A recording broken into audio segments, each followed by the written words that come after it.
The Ukrainian National Federation Hall, it's called UNO in Ukrainian, sits in the heart of Old Winnipeg, which is to say the heart of Ukrainian Winnipeg. Down 2 flights of stairs from the street entrance in a practice hall, a tall man is opening what I can only describe as a lockbox built around a stand-up piano. It will be at the heart of a Christmas concert rehearsal on this night. My name is Scott Armstrong, and I'm president of the Okhushets Choir. I myself joined the choir in 1980, 13 years old. Started as a first tenor. Now I'm lead baritone. I've been the president of the choir for the last 10 years, at least. That being my second kick at the cat with leadership in the choir. I was very fortunate to have worked in the choir alongside Walter Klimke and some of his contemporaries. I learned amazing things from those people. And I'm so thrilled to be able to pay it forward to the new people now. I feel like a giant bridge between the past of the choir and where the choir is going now. Talk about your younger days, your youth, and growing up in the bosom of the Ukrainian community in Winnipeg. I was one of those people who led a dual life with a name like Scott Armstrong. You hide very well within the regular community. But I strongly celebrated all my holidays, was very involved within my church, baptized Ukrainian Orthodox, attended church, been going to church for 51 years. I'm 51 years old. Build on top of that, then it's not just about church. There are other parts of our community.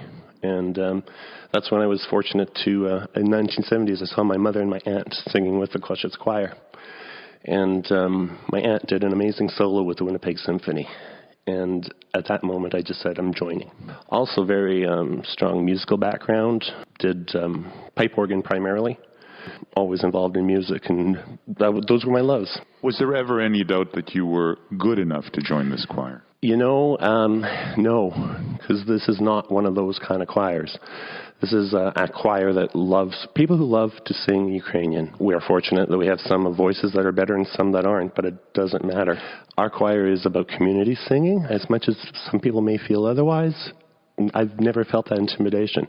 Having said that, I do know that others do. That's unfortunate. We're not about that.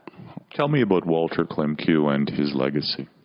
He was conductor for 45 years of the First 50. And why was he a great leader in your way? Walter had a real passion.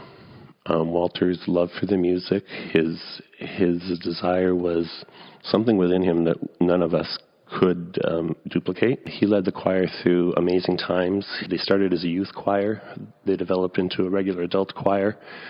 Walter was the one at the forefront of reestablishing relationships with Ukraine. Walter led the choir back to Ukraine for the first time. They went in 1978. It was a real tough experience in the sense that it divided our community locally. We had protests against the choir traveling at a time when Ukraine was under Soviet domination. That didn't stop Walter in the mission of music. There was absolutely no religious music allowed. Everything was censored. That trip and the splitting of the community and the feeling by some that you shouldn't be going at a time when Ukraine was an imprisoned nation, how was that resolved?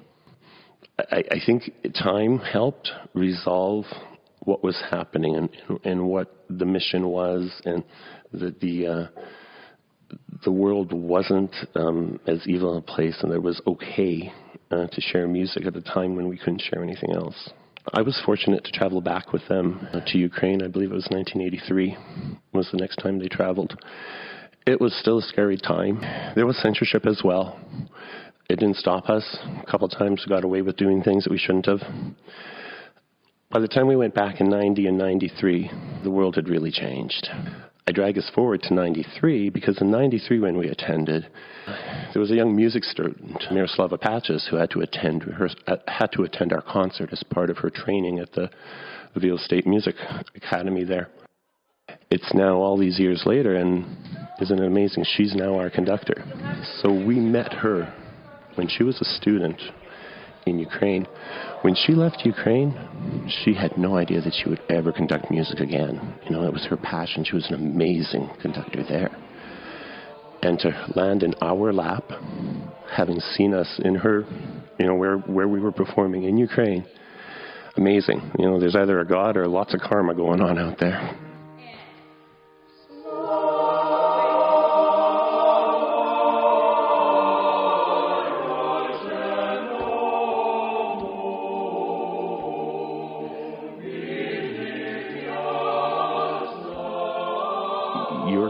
time talking to us is amazing, and sharing, because we're about sharing music. Our music is available on our website or on our YouTube channel. You know, you want our music, come get us. That's why we're here. So thank you for helping us share.